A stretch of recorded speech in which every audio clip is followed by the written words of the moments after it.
This session is being recorded, and this is Sir Siba Rahman, your English language instructor.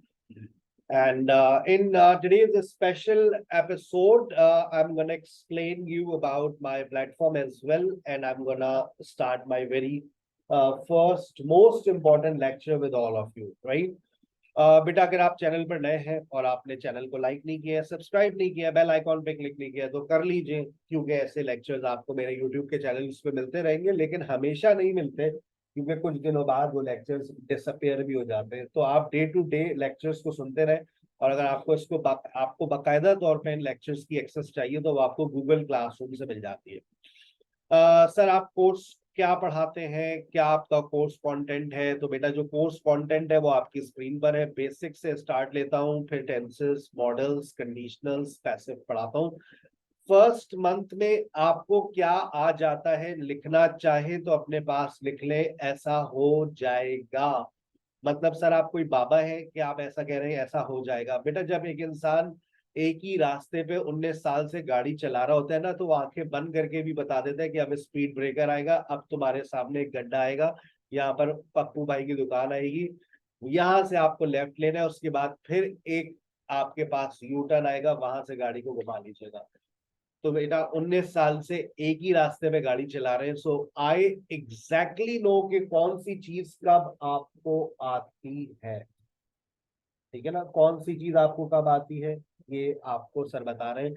First three weeks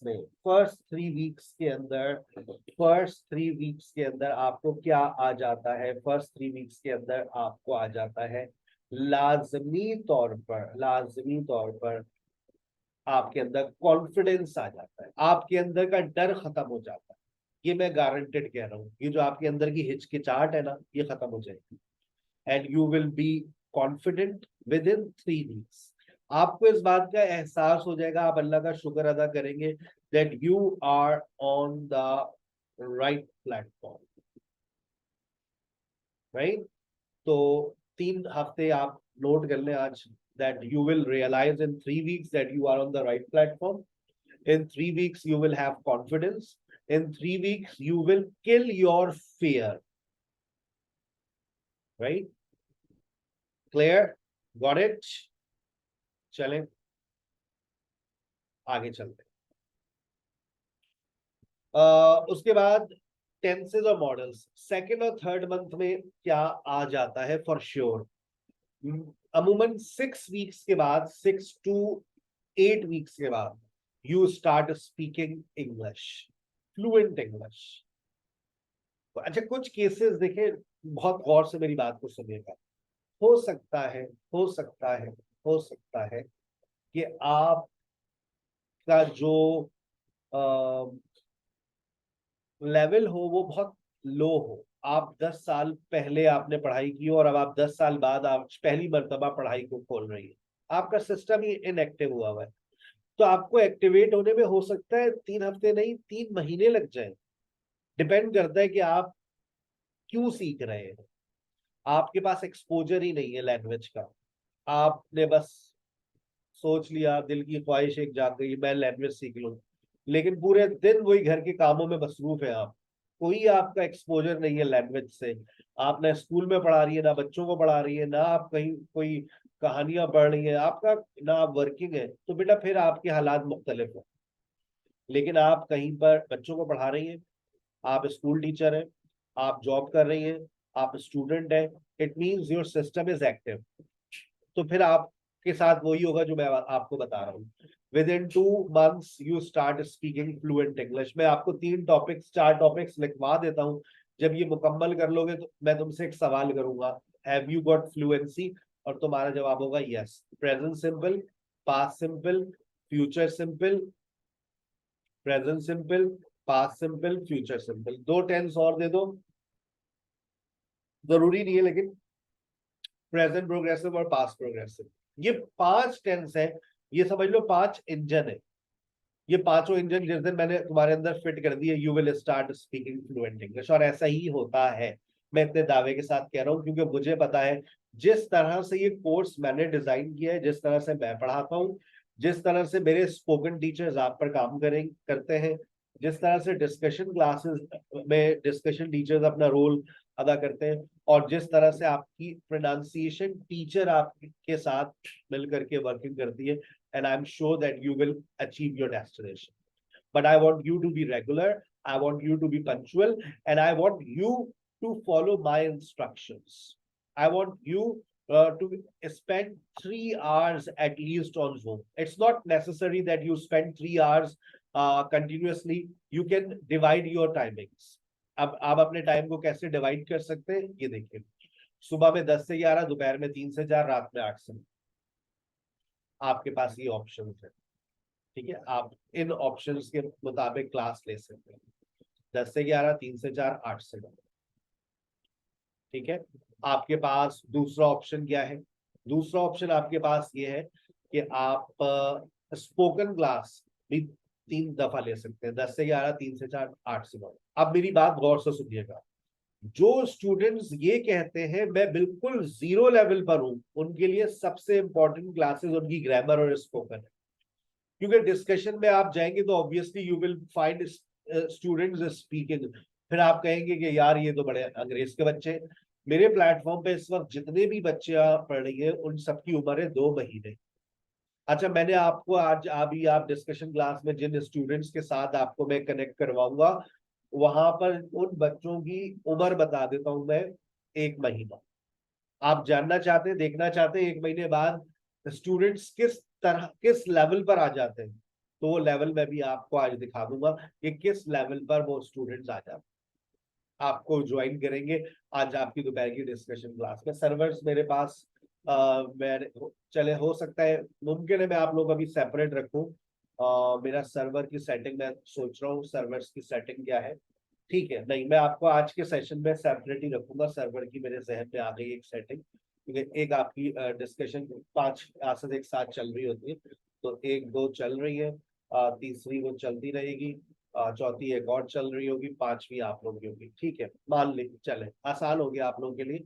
मैं भी आप लोगों के साथ कोई भी पुराने स्टूडेंट, 1 महीने पुराने वाले स्टूडेंट भी डिस्कशन में नहीं ऐड कर रहा, सिर्फ आप लोग होंगे.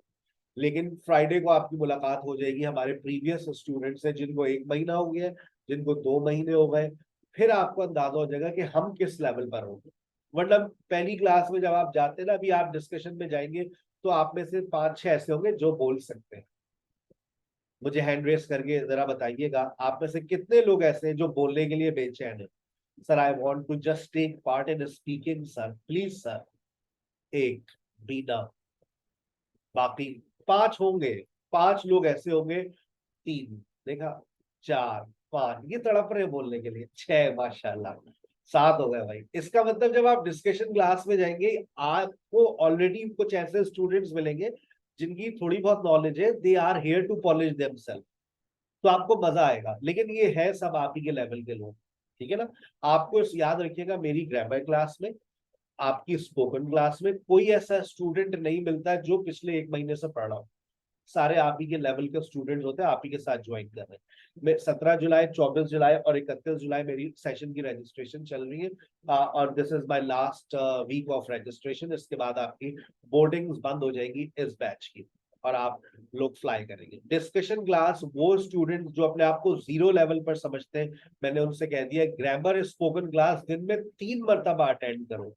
तुम देखना तुम्हारे अंदर तब्दीली आना शुरू हो जाएगी, तुम्हारे जो कॉन्सेप्ट है वो बेहतर हो जाएगी. ठीक है बेटा. और उसके बाद डिस्कशन यू हैव 3 ऑप्शंस.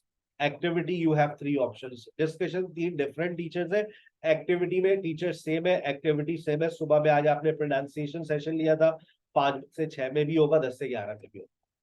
ठीक है, so you can attend. Course content clear हो गया, टाइम क्लियर हो गया, आपको रिकॉर्डेड लेक्चर्स मिल जाते हैं. एक्टिविटी आपकी फ्राइडे को होती है, जिसमें आपका फ्लुएंसी टेस्ट भी है, रोल प्ले की एक्टिविटी भी है, हु इज नेक्स्ट भी है, प्रेजेंटेशन सेशंस भी आपके फ्राइडे को होते हैं. Friday it's always very busy for all students. Faculty हमारी आउट क्लास है, बेफिक्र हो जाए तमाम टीचर्स की तरफ से. They are all well qualified, well trained and have good experience. ठीक है. और मेरे पास जितने भी मेरे प्लेटफॉर्म पे लोग पढ़ाते हैं वो बस मेरे ही हाथ के पढ़ाए हुए हैं, मैंने ही उनको ट्रेन किया, और डे टू डे उनकी ट्रेनिंग चल रही होती है. So you will never find any problem, right. और आगे चलते हैं। ये मेरा पेमेंट मेथड है। जो पार्टिसिपेंट्स ने अब तक फीस सबमिट नहीं करवाई है तो करवा दीजिए। किस बस ये का इंतजार कर रहे हैं, किस लंबे का इंतजार कर रहे हैं। ये आप लोगों की ट्रेनिंग्स होती है। आपका कभी भी कोई सवाल हो, हैंड रेस कीजिए। आपको मजा आ रहा है, आप एक हार्ट भेजिए, अंगूठा दिखाइए, तालियां बजाइए, बाजा बजाइए। ये सब आप लोग नॉन वर्बल लैंग्वेज के थ्रू कर सकते हैं। गूगल क्लासरूम के थ्रू आपको सारे मेरे लेक्चर्स मिलते हैं, ठीक है ना, जिसकी एक्सेस आपको पेमेंट के बाद मिल जाती है। आज के सेशन की तरफ मैं जा रहा हूँ, शेयर कर रहा हूँ। जो आज का लेक्चर है वो है मेरा सेंटेंस फॉर्मेशन। मुझे कंफर्म कीजिएगा तमाम स्टूडेंट्स को मेरी आवाज बिल्कुल क्लियर आ रही है। आपके पास आपके माइक के कंट्रोल्स आ चुके हैं, आप चेक कर लीजिए, आपका माइक ऑन हो रहा होगा। अब जब भी बीच में मैं सवाल करूंगा यस आप जवाब देते रहिएगा, क्योंकि मुझे इंटरेक्टिव क्लास लेने में मजा आता है, ठीक है ना। बुद्ध बन के मत बैठा करें, खाना वाना खा के एनर्जेटिक होके बैठा करें। चले भाई, सेंटेंस फॉर्मेशन। माइक बंद कर दिया करें जब बीच कोई सवाल ना हो, वरना आपकी घर की आवाजें हमारे घर की आवाजों के साथ मिलके लोग कुछ और समझेंगे, ठीक है ना। चल, सेंटेंस फॉर्मेशन। आज हम सेंटेंस बनाने के बारे में सीख रहे हैं। सेंटेंस कैसे बनता है। देखिए, मैं बिल्कुल जीरो लेवल से बात शुरू कर रहा हूं। इससे पहले तो बेटा फिर आप मॉन्टेसरी में दाखिला ले लें। हमारे पास सबसे पहले जिंदगी में आते हैं लेटर्स। देखिए, लेटर्स, ठीक है ना। लेटर को अगर हम मिला देते हैं, अगर हम लेटर्स को मिला देते हैं, तो बताइए लेटर के बाद हमारी जिंदगी में क्या आता है। लेटर के बाद क्या आता है। जब बहुत सारे सर लेटर्स, बट वर्ड बनता है। जब वर्ड मिल जाते हैं तो हमारे पास क्या बनता है। Sentence very good. जब सेंटेंस मिल जाते हैं तो क्या बनता है। पैराग्राफ। और जब पैराग्राफ सर पैराग्राफ मिल जाता है तो क्या बन जाता है। ऐसे ऐसे। छा गई भाई, रहीन तरीन लोग बैठे हैं आज तो सेशन में, जबरदस्त, वेरी गुड। देखिए, लेटर्स मिले तो वर्ड बना, वर्ड मिले तो सेंटेंस बना, सेंटेंस मिल जाते हैं तो पैराग्राफ। अच्छा, आप देखिए लेटर्स के अंदर भी थोड़ी सी डिस्कशन कर लेते हैं। लेटर्स के ऊपर भी, लेटर्स भी हमारे पास दो तरह के होते हैं, कैपिटल लेटर और स्मॉल लेटर। अरे सर, आप भी कैसी बातें कर रहे हैं। फिर आप लोग कहते हैं आप जीरो से नहीं पढ़ाते। अब आज पढ़ा रहा हूँ तो आप लोगों को शर्म आ रही है। कैपिटल और स्मॉल लेटर्स, ठीक है ना। हमेशा सेंटेंस का जो आगाज करते हैं हम लोग वो कैपिटल लेटर से करते हैं। कोई भी प्रॉपर नाउन होता है उसको कैपिटल लेटर से लेते हैं। अब आ जाते हैं वर्ड। अच्छा, अब देखो, मैं वर्ड को अगर हम जमा करते हैं, समझना मेरी बात, जब हम वर्ड्स को जमा करते हैं तो याद रखो, जरूरी नहीं है कि सेंटेंस बन जाए। एक नई बात बता रहा हूं, तवज्जो से। हो सकता है फ्रेज बन जाए। जरूरी नहीं है कि सेंटेंस, वर्ड्स को जमा कर दिया तो क्या बन जाए, सेंटेंस। जरूरी नहीं है, फ्रेज बन सकता है। और जरूरी नहीं है सेंटेंस बने, क्लॉज भी बन सकता है। सर, ये बातें तो पहले नहीं बताई, आज पहला दिन है तो नई नई बातें तो आपको सुनने को मिलेगी ना बेटा। बिल्कुल जीरो लेवल से उठा रहा हूं मैं आज के सेशन में। अब देखिए, वर्ड्स को मिलाते हैं। मैं फिर आपको एक एक्सरसाइज दूंगा, याद रखिएगा। आपको ये मेंशन करना होगा कि ये फ्रेज है, ये सेंटेंस है, या ये क्लॉज है। मैंने लिखा इन द क्लास। बताइए ये फ्रेज है या सेंटेंस है या ये क्लॉज है। सर, हमें तो क्लॉज की डेफिनेशन ही नहीं पता, आपको फ्रेज भी नहीं पता। तीन वर्ड्स को मिला देते हैं, जैसे मैंने मिला दिया इन द क्लास। जब मैंने इन तीन वर्ड्स को मिला दिया और इसमें कोई प्रेपोजिशन लगा हुआ हो, कोई आर्टिकल लगा हुआ हो, ये बन जाता है prepositional phrase. In, on, at. जैसे देखो, मैं लिख रहा हूं, सारे लिख देता हूं। On the roof, at the bus stop. समझ रहे हो बात बेटा। ये क्या बन रहा है। सर, क्या लिख रहे हैं ये। prepositional phrase after taking class। क्या लिखा ये मैंने। prepositional phrase before coming here। क्या लिखा मैंने ये। prepositional phrase for improving English। क्या लिखा मैंने ये। सारे ये क्या लिखे बेटा मैंने, ये सारे प्रेपोजिशनल फ्रेज। इसके जो मैं एक्स्ट्रा लिखता हूँ उसका स्क्रीनशॉट लिखकर अपने नोटबुक में ऐड कर लिया करो। ये सब फ्रेजेस है। अब सेंटेंस क्या होता है? सेंटेंस आसान है। आई टीच इंग्लिश, हमेशा सेंटेंस कहां पर एंड होता है? फुल स्टॉप पर। I don't understand. अच्छा, क्या ये सेंटेंस है? I don't understand. यस और नो टिक भी लगा सकते हैं। बर्ड्स फ्लाई, ये तो बताओ क्या ये सेंटेंस है या ये फ्रेज है? Birds fly. सेंटेंस की सबसे I इम्पोर्टेंट think पहचान क्या है? कि आपको मीनिंग्स पूरी मिलती है। परिंदे उड़ते हैं, क्या आपको मीनिंग्स मिल गई पूरी? मिल गई। Yes, no sir. sir, no. बेटा बर्ड्स फ्लाई तो सेंटेंस वो होता है जो कंप्लीट सेंस दे। अब आप ये सोचिए सर, परिंदे उड़ते हैं, जाते कहाँ पर है? वो उनकी मर्जी है भाई, कहीं भी जाए, हमारा जुमला मुकम्मल हो गया। बर्ड्स फ्लाई, ठीक है ना? अब भाई अगर मैंने लिखा आई अंडरस्टैंड, जुमला पूरा हो गया। आई अंडरस्टैंड, आई अंडरस्टैंड, आपका सेंटेंस कंप्लीट हो गया। आप सेंटेंस में सब्जेक्ट और वर्ब लगा दे, आपका सेंटेंस बन जाता है। जरूरी नहीं है कि 3 वर्ड से आप सेंटेंस बनाए, जैसे इन द क्लास सेंटेंस नहीं बना, लेकिन मैंने तो 2 वर्ड से भी बना दिया। लेकिन डिपेंड करता है कि वो 2 वर्ड्स आप क्या इस्तेमाल कर रहे हैं, वो 2 वर्ड्स है क्या। आपने सब्जेक्ट और वर्ब का इस्तेमाल किया, सेंटेंस बन गया। फ्रेज, सेंटेंस बन गया, फ्रेज बन गया। अब आप सोचोगे सर क्लॉज क्या होता है? क्लॉज के अंदर भी 2 बातें हैं, एक होता है डिपेंडेंट और एक होता है इंडिपेंडेंट। सही है? अब ये देखें, ये जो आई अंडरस्टैंड लिखा है, ये मैंने जितनी बातें लिखी है, इसको हमने एक नाम हम दे सकते हैं, ये इंडिपेंडेंट क्लॉज है।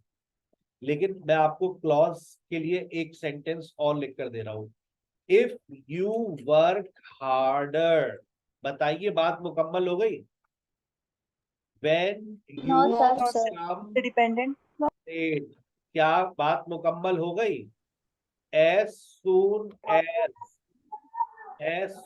एज आई गेट फ्लुएंसी, क्या बात मुकम्मल हो गई? As long as No. He is here, जब तक वो यहां पर है।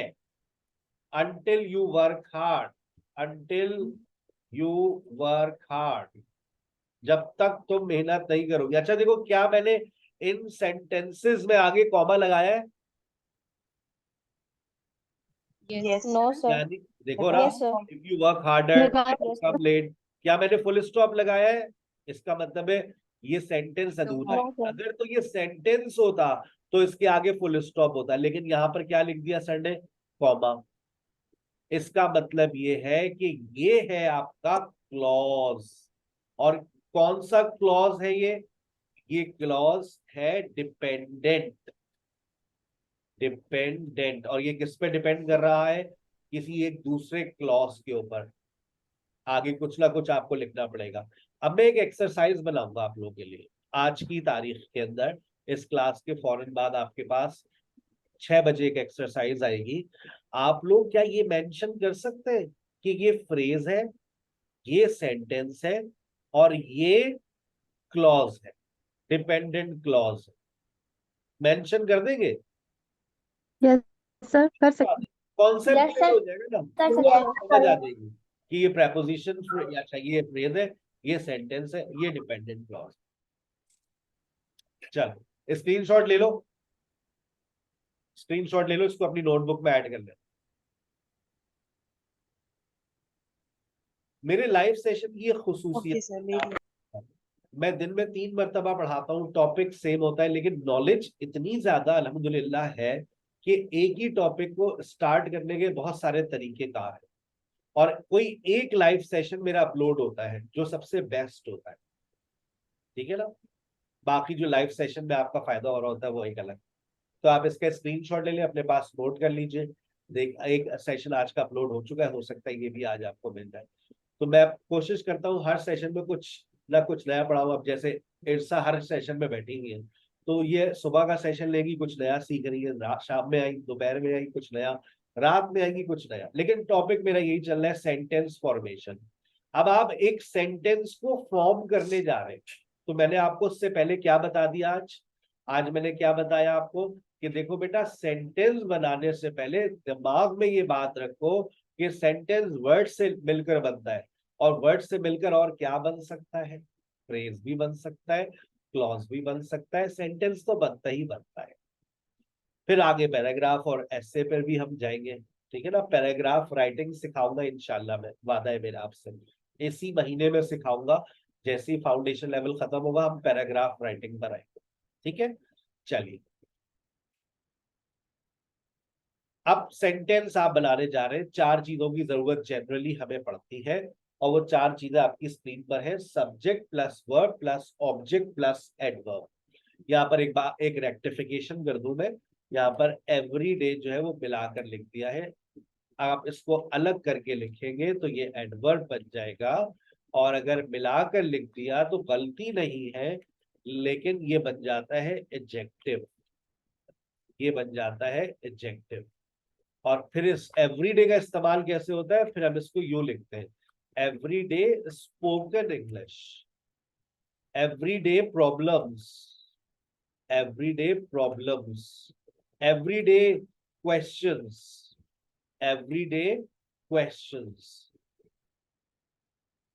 हर रोजमर्रा के सवालात, रोजमर्रा के मसले मसाइल, रोजमर्रा बोले जाने वाली जबान। तो वहां पर एवरीडे को हमने मिलाकर लिख दिया, लेकिन ये जो लिखा हुआ है, आई टीच एवरी, अलग डे अलग, मैं रोज पढ़ाता हूं। आई टीच एवरी डे, मैं रोज पढ़ाता हूं। आई टीच एवरी डे, मैं रोज पढ़ाता हूं। I teach every day, every अलग डे।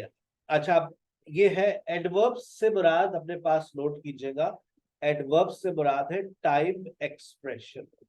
टाइम एक्सप्रेशन से मुराद क्या, एवरीडे टाइम को शो कर रहा है, एवरीडे को आप शुरू में ले आइए, एवरीडे को आप वर्ब से पहले ले आइए, एवरीडे को आप वर्ब से पहले ले आइए। Sir Haseeb teachers us everyday, everyday sir Haseeb teachers us, sir Haseeb everyday teachers अस।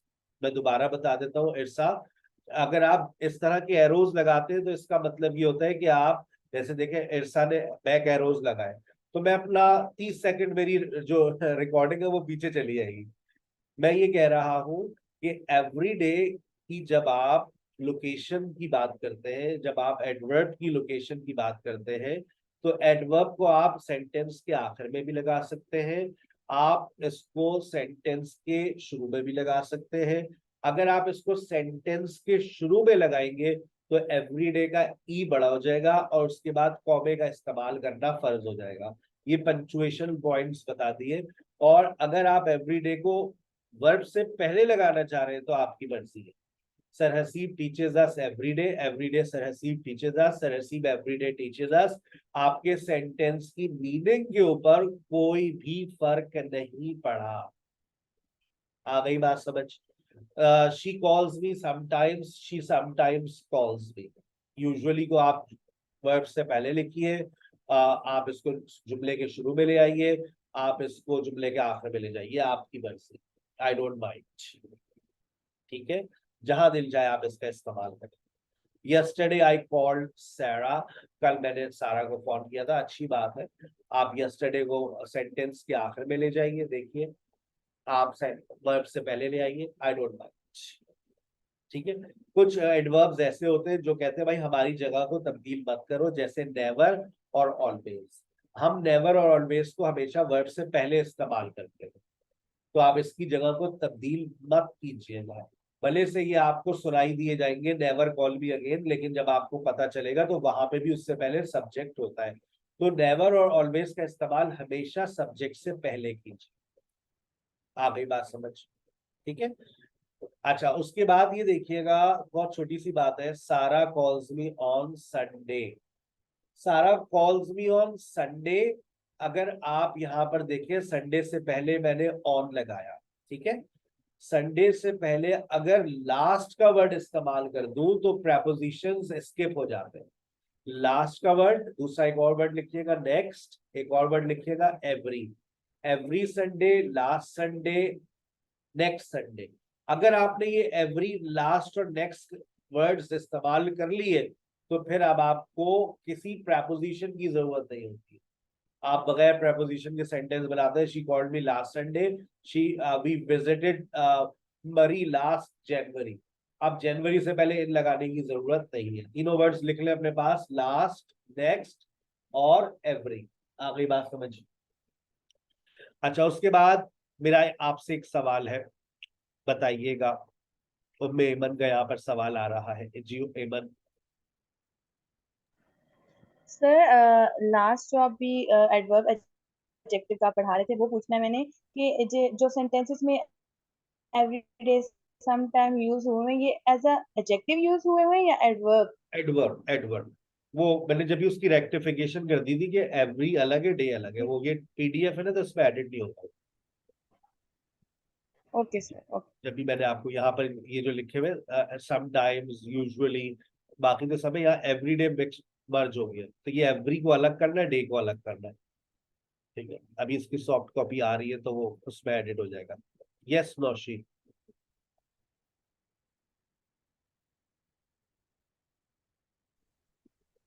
अफन सर, वालेकुम सर सलाम। मुझे ये पूछना था कि आपने ये जो वर्ब पहले लगाया है, तो हम एवरीडे जब लिखेंगे तो एवरी के बाद हम कॉमा लाजमी लगाएंगे या साथ मिला के लिखेंगे? देखें, जब आप एवरीडे, समटाइम्स, यूजुअली, यस्टरडे, सबके अंदर मैंने कैपिटलाइजेशन की है क्योंकि सेंटेंस हाँ का पहला वर्ड है जी और सर। उसके बाद कॉमा लाजमी है। ठीक है, कॉमा नहीं सर, मैंने ये पूछना था कि एवरी के बाद आपने कॉमा लगाना है या एवरीडे पूरा लिख के कॉमा एवरीडे लगाना है? पूरा लिखने के बाद ना, एवरीडे के बाद देखे ना, एवरीडे के बाद लगे। अच्छा, okay okay, I got it sir, I got it. Thank you चल, सर। बीना, सवाल। अस्सलाम वालेकुम सर। वालेकुम सलाम। सर मैंने ये पूछना था कि आपने कहा है कि नेवर का इस्तेमाल हमेशा सब्जेक्ट से पहले करें। वर्ब से पहले मैंने वर्ब से कहा, पहले, कुछ ओके ठीक है सर, एडवर्ब्स थैंक ऐसे यू। होते हैं जो ऐसा महसूस होता है कि जुमले के शुरू में आ रहे हैं, जबकि वो हमेशा वर्ब से पहले ही होते हैं। Never buys, always disturbs. लेकिन यहाँ देखें, नेवर कॉल मी अगेन, ये जुमले के शुरू में आ तो रहे हैं, लेकिन अभी आप आगे पढ़ेंगी आज के सेशन में तो आपको पता चलेगा ये भी वर्ब से पहले ही है और सब्जेक्ट के बाद आ रहे हैं। इनकी जगह को हम तब्दील नहीं करते, ये अपनी जगह पर रहते हैं, सब्जेक्ट के बाद, वर्ब से पहले। ठीक है, okay sir, got it, thank you. चलो। अच्छा, अब मेरा एक सवाल है, जनरल नॉलेज का है। तमाम महिलाएं, मुझे पता है ये जवाब दे देगी।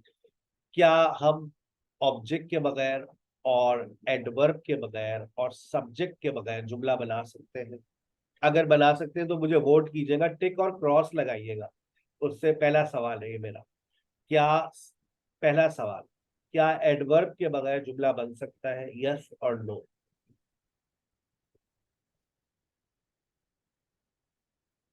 यस सर, बन सकता है।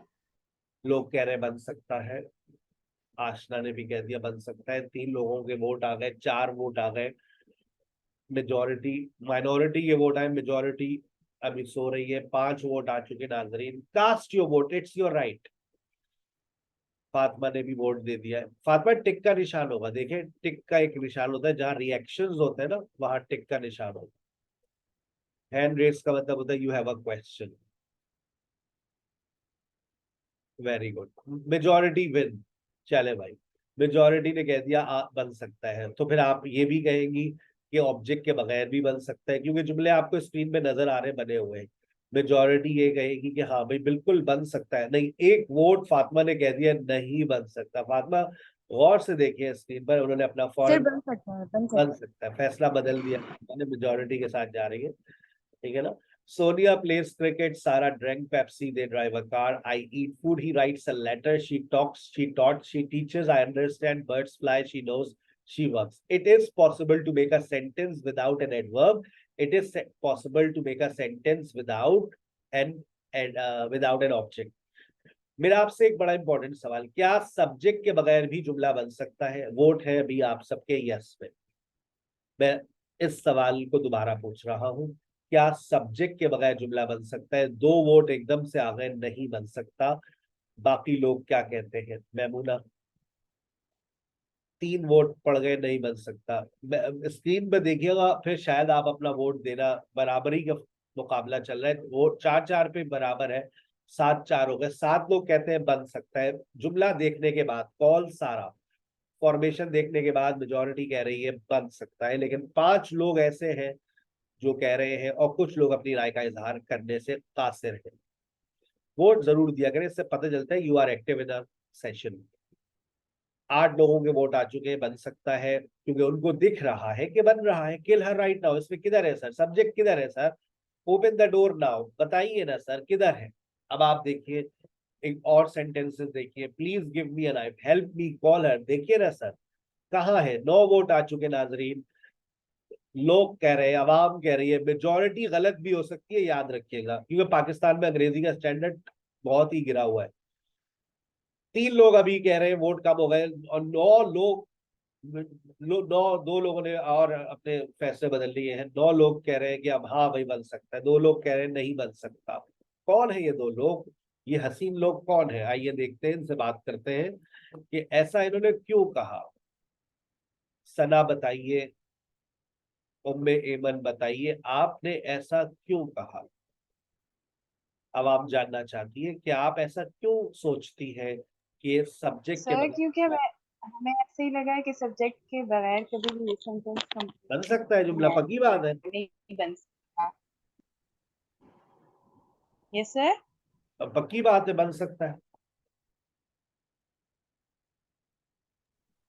Sir I am saying that मुझे ऐसा लगता है कि सब्जेक्ट के बगैर सेंटेंस नहीं बन सकता, ये इसलिए मैंने आपकी वो किया। फीलिंग्स है, मतलब you are not sure, you feel ऐसा महसूस करती है आप। चले ठीक है, ये- आप, आई रिस्पेक्ट योर फीलिंग्स। आपको अल्लाह करे सारे पाकिस्तानियों को ऐसी अच्छी अच्छी फीलिंग्स आए कि उनको लगे कि हाँ भाई बन सकता है, क्योंकि लगे कि नहीं बन सकता। ये देखिए, जो दिखता है वो होता नहीं, और जो होता है वो दिखता नहीं। बेटा अब जरा इम्पेरेटिव सेंटेंसेस के बारे में थोड़ा सा सुनना कि इम्पेरेटिव सेंटेंसेस क्या है, तो तुम्हारे जहन में सारी जो कीचड़ है वो निकल जाएगी। देखो, imperative sentences, in imperative sentences subject is usually hidden। imperative sentences में आमतौर से सब्जेक्ट छुपा हुआ होता है, बिकॉज इट इज डेफिनेट, क्योंकि ये डेफिनेट होता है, पता ही होता है कि ये आएगा। अब मैंने ये कहा कॉल सारा, एक खास रोशनी में देखिए तो आपको इससे पहले सब्जेक्ट नजर आ जाएगा। आ गया? दिख गया सब्जेक्ट? मान लो सर की बात, हाँ सर सब्जेक्ट दिख गया सर, बिल्कुल दिख गया। आपको खास रोशनी में एक सब्जेक्ट दिख रहा है। There is a subject before verb, लेकिन हम इसका इस्तेमाल नहीं करते क्योंकि ये डेफिनेट होता है, ये कंफर्म होता है। भाई मैं बात कर रहा हूँ बीना से, मैंने बीना से कहा fetch me a glass of water, तो ऑब्वियसली वो कहेंगी ओके सर। मैं ये क्यों कहूँ आप जाइए जाकर पानी लेकर आइए, तुम पानी लाओ, भाई बेहतर ये पानी ले आओ यार, दरवाजा बंद कर दो, बोलते ना दरवाजा बंद कर दो। सुने, दरवाजा बंद कर दे और बाहर का ताला लगा दे, मतलब ये तो नहीं कहते तुम दरवाजा बंद करो तुम बाहर का ताला लगाओ, ऐसा तो नहीं बोलते हम तो इम्पेरेटिव सेंटेंस में जब हम किसी को ऑर्डर देते हैं, एडवाइस करते हैं, रिक्वेस्ट करते हैं, सुने जरा चाय तो बना दे, सुने आज आप नाश्ता बना दे, क्यों सर? ये बस आज मेरा मूड नहीं हो रहा। मंडे को तुम्हारा मूड नहीं होता, ट्यूसडे को तुम्हें बुखार होता है, वेडनेसडे को तुम्हें फीवर होता है, थर्सडे को तुम कहती हो आज आपकी बारी है, फ्राइडे को सर फ्राइडे को तुम्हें काम बहुत होते हैं, नाश्ता आप ही बनाएंगे, सैटरडे को आप कहते हैं छुट्टी है, बच्चे तो आज आपके हाथ का नाश्ता करेंगे, संडे नाश्ता घर में बनता ही नहीं है, बाजार से ले आए। सुने आप नाश्ता बना दें, kindly make breakfast for me, आप रिक्वेस्ट कर रहे हैं तो आपको यू लगाने की जरूरत नहीं है, ठीक है ना? तो इम्पेरेटिव सेंटेंस में आप सब्जेक्ट होता है लेकिन आप इस्तेमाल नहीं करते। लेकिन जब आपको गुस्सा आ जाता है तो फिर आप कहते हैं तुम अपना मुंह बंद रखो। कहते नहीं कहते? तुम अपना मुंह बंद रखो। You just keep your mouth shut. हाँ सर, कहते तो है। You just keep your mouth shut. You just shut up. तुम बस चुप हो जाओ। You get out from my room. तुम मेरे कमरे से बाहर चली जाओ। कहते तो है, मान ले मेरी बात। जी सर, बिल्कुल, यू आर एब्सोल्युटली राइट। जब गुस्सा आता है तो यू जबान पर आता है। आते नहीं आता? ठीक है भाई। और जब देखें, एक गलती, कॉमन एरर, मुझे लिख कर बताइएगा, मैं चैट में पढ़ूंगा सबका ये। अ, मुझे चैट में लिखकर बताइए। तुम परेशान मत हो। तुम परेशान मत हो। उर्दू में नहीं लिखना, इंग्लिश कर दे इसकी, बहुत आसान। तुम परेशान मत हो। तुम, यू नहीं, यू का इस्तेमाल भी करना है, यू भी लिखे।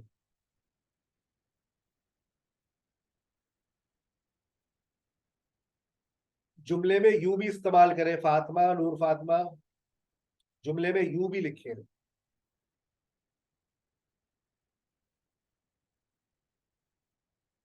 अब लिखे तुम मत जाओ। तुम मत जाओ।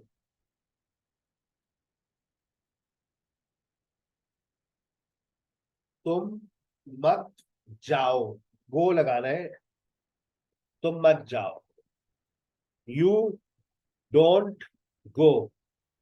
कितने लोगों ने ये लिखा है यू डोंट गो? हाथ उठा लीजिए। कितने लोग ये लिख रहे हैं you don't go? Hand raise कर लीजिए। एक, दो, तीन, चार, पांच, देखें तो कितने लोग हैं खुशनसीब। माशाल्लाह, मेजोरिटी है। अब आप मान लें सर की बातों को, 11 लोग यही लिख रहे हैं this is the common error in Pakistani English. ये आपकी अंग्रेजी का कॉमन एरर है। आप सबके जुमले गलत हो गए।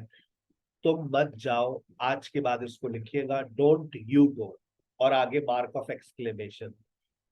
डोंट यू गो। कैसी बातें कर रहे हैं सर? डोंट यू गो का तो मतलब ये है क्या तुम नहीं जाते हो, उसका वो भी मतलब है। लेकिन आपको मैंने इंपेरेटिव सेंटेंस की एक सही फॉर्म बता दी, और ये आज आपकी बड़ी इंपॉर्टेंट लर्निंग हो गई है। आपकी ये गलती दूर हो गई है इंपेरेटिव के अंदर। ये आपका फॉर्मेशनल एरर था। ये कौन सा एरर था? Formational error. जो आप फॉर्मेशन की गलती करते थे, आज के बाद मत कीजिएगा। तुम बातें मत करो। Don't you talk. तुम मुझे मत बताओ। Don't you tell me. तुम परेशान मत हो। Don't you worry. ठीक है? Don't you worry. Yes Meena. Don't you talk. तुम बातें मत करो। सर जब डू और डोंट स्टार्ट में आता है तब तो क्वेश्चन बन जाता है। बस वो भी उस पे आगे क्वेश्चन मार्क लगाना पड़ेगा। मैं एक ही सेंटेंस देखे लिख रहा हूं, मैं एक ही सेंटेंस लिखूंगा। सिर्फ पंचुएशन से आपको उसकी मीनिंग्स रिटन में आप पहचान सकते हैं। डोंट यू गो, मैंने आगे लगा दिया मार्क ऑफ एक्सक्लेमेशन, और मैंने लिखा डोंट यू गो, और अब मैंने आगे लगा दिया क्वेश्चन मार्क। दोनों सेंटेंसेस की मीनिंग में तब्दीली आ गई। डोंट यू गो, क्या तुसी नहीं जाते हो? क्वेश्चन है ना। क्या तुम नहीं जाते हो? नहीं जी, मैं तो नहीं जाता। तुसी जाते हो? Do you go? नहीं, मैं भी नहीं जाता। Neither do I. तो don't you go question mark है, तो उसका मतलब कुछ और है ना, क्वेश्चन है वो। लेकिन अगर आप मार्क ऑफ एक्सक्लेमेशन लगाते हैं तो इसका मतलब ये है डोंट यू गो। और इसको बोलने का अंदाज क्या होता है? डोंट यू गो। और डोंट यू गो जो क्वेश्चन है उसको बोलने का अंदाज देखिएगा, डोंट यू गो। आपको साउंड भी बताती है कि ये सवाल कर रहा है। Hey you, don't you worry. Don't you worry. I'm here with you. Jessica, why are you getting worried? Don't you worry. I am with you. परेशान मत हो। अब आप देखिए स्कूल की टीचर जो होती है कितना गलत जुमला बोलती है, तुम खड़े मत हो, डोंट यूज स्टैंड अप। आज के बाद यही बोलिएगा। आज से पहले आप लोग बोलते थे अपने बच्चों से स्कूल में, you don't stand up, you don't talk, you don't make noise. बच्चा वहीं से तो सीखता है। आपने भी वहीं से सीखा था अपनी मॉन्टेसरी की टीचर से। ठीक है, आज के बाद ये गलती मत कीजिएगा अपनी क्लासरूम के अंदर। आज के बाद क्या बोलेंगे? Don't you talk, don't you make noise, don't you come late. देर से बताया करो तुम। Okay madam. अब जब गुस्सा आता है तो आपकी जबान पे यू आ जाता है, तो सर यही कह रहे हैं कि सब्जेक्ट के बगैर जुमला बनता नहीं है। You keep your mouth shut. और अगर ससुराल वाले आ जाए आपके, अगर आपके ससुराल वाले आ जाए तो फिर यू, फिर भी यू आता है। अरे लीजिए ना आप कबाब लीजिए, you just have some kebabs. लीजिए, बच्ची ने अपने हाथ से बनाए। जी बिल्कुल, मैंने कहा ना इम्पेरेटिव सेंटेंस में आप, गुस्सा आ गया आपको तो आप क्या बोलती है? तुम मेरे कमरे से बाहर चली जाओ, you get out from my room, you shut up, you shut up. गुस्से में यू जबान पर आ जाएगा। वैसे तो ये ऑर्डर एडवाइस के लिए इस्तेमाल हो रहा होता है, लेकिन जब आपको गुस्सा आता है, आप ऑर्डर देती हो गुस्से में, आपके घर में जो काम वाली आती है वो बोले जा रही है, बोले जा रही है, बाजी मेरे साथ मसले, आपके अपने मसले चल रहे हैं। आपने कहा तुम अपना मुंह बंद कर लो, दिमाग मत खाओ मेरा, नहीं आना तुम्हें कल से मत आना। You keep your mouth shut. ए you mister, listen to me, you, हाँ तुम मेरी बात सुनो। हाँ बोलो बेटा, क्या हो गया? इतनी आवाज ऊंची क्यों हो रही है भाई? अरे बस मैं ऐसे ही आपसे कह रही थी, आप जरा मेरी बात तो सुन लें please, you just listen to me. अब आप एकदम, आपकी टोन बदल गई। अब आप, you just have some kebabs. अरे आप लीजिए ना, कबाब लीजिए, बच्ची ने अपने हाथ से बनाए। अरे फूफी आप यहाँ बैठे, यू जस्ट सिट हियर। आप मेरी बात तो सुने, you just listen to me, you just listen to. Sir एक मेरे बात तो सुन ले प्यारे सर, अच्छे sir, please sir cooperate sir, you just listen to me sir, why don't you listen sir, please sir. आप मेरी बात समझ। डोंट यू गो, तुसी ना जाओ ना। काजुल, शिमला, वो छोटा सा बच्चा कुछ कुछ होता है, तुसी ना जाओ ना। वो क्या कर रहा है? काजुल को परसुएट कर रहा है, आमादा कर रहा है। आंटी आप बच जाए, हमें कौन पढ़ाएगा? Don't you go, can you. आ गई बात समझ? ठीक है। आज की आखिर की दो बातें और, क्या एक सेंटेंस में दो ऑब्जेक्ट्स आ सकते हैं? सवाल, यस और नो में जवाब दीजिए। क्या एक सेंटेंस में दो ऑब्जेक्ट्स आ सकते हैं? यस और नो।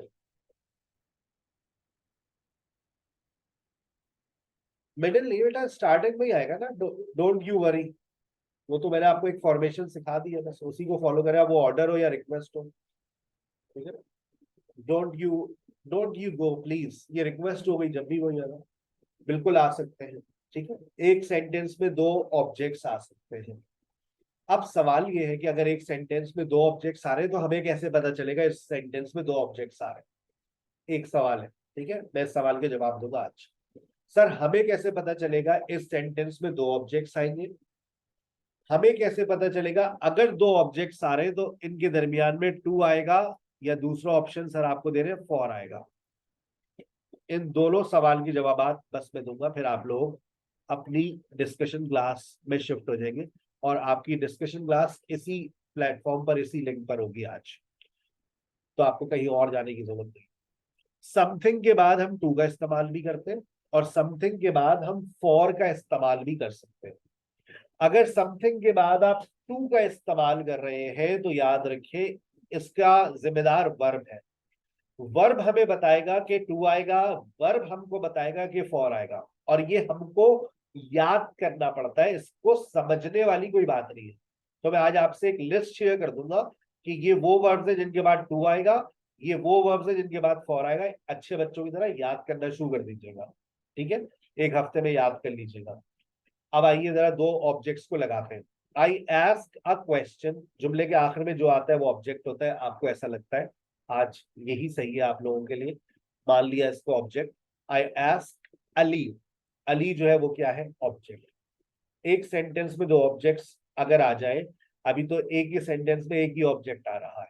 अब ऐसा भी हो सकता है कि एक सेंटेंस में दोनों ऑब्जेक्ट साथ आ जाए, अब क्वेश्चन भी और अली भी। देखिएगा, A question समथिंग है, अली somebody है।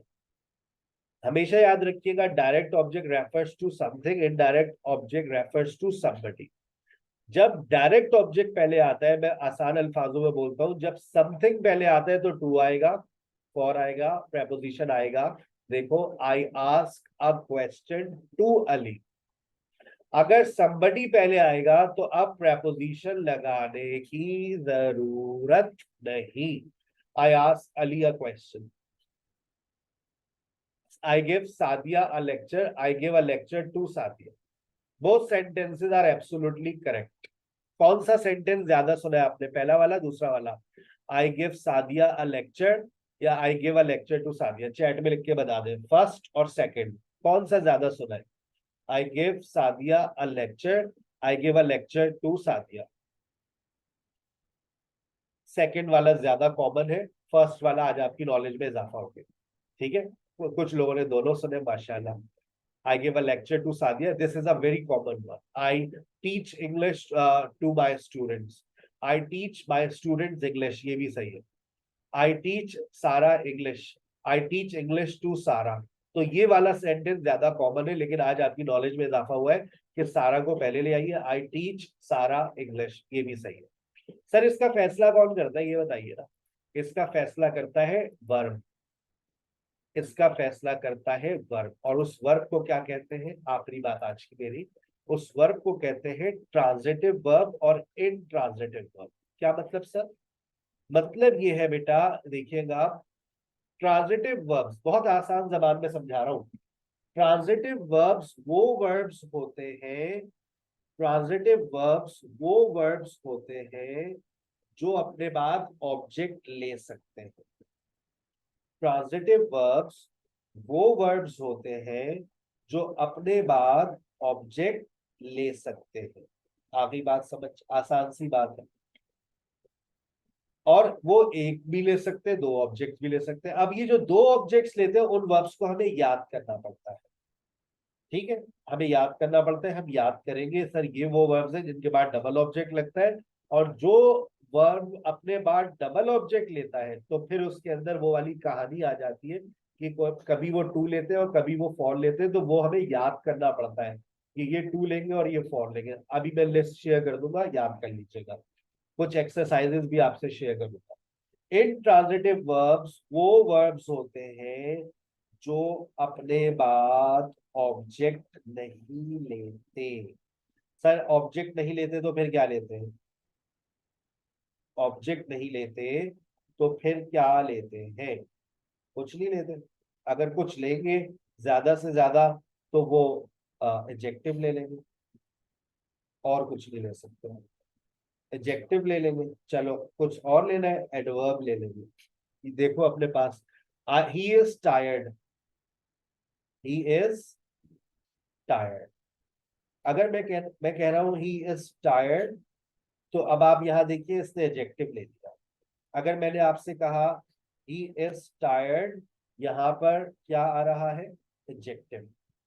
ही ड्राइव स्लोली, यहां पर क्या आ रहा है? यहां पर आपके पास आ गया है एडवर्ब, स्लोली। और अगर मैंने कहा I go to school every day, शायद आज से पहले आप ये कह देते कि भाई ये तो इन्होंने क्या ले लिया है, यहाँ पर एडवर्ब जो है ऑब्जेक्ट है सर, एवरीडे ऑब्जेक्ट है। लेकिन आज के सेशन को सुनने के बाद तमाम स्टूडेंट चैट में जल्दी से जवाब दे दीजिए, एवरीडे क्या है? क्या एवरीडे को मैं ऑब्जेक्ट कहूंगा या एवरीडे आपका एडवर्ब है? और टू स्कूल को आप कह नहीं सकते कि ये ऑब्जेक्ट है, क्योंकि याद रखिएगा वर्ब के फौरन बाद देखें प्रेपोजिशन आ रहा है, तो जब प्रेपोजिशन आ गया इसका मतलब ये इंट्रांजिटिव वर्ब। क्लियर हो गई बात? बहुत अच्छे से बात समझ आई है? कोई परेशानी?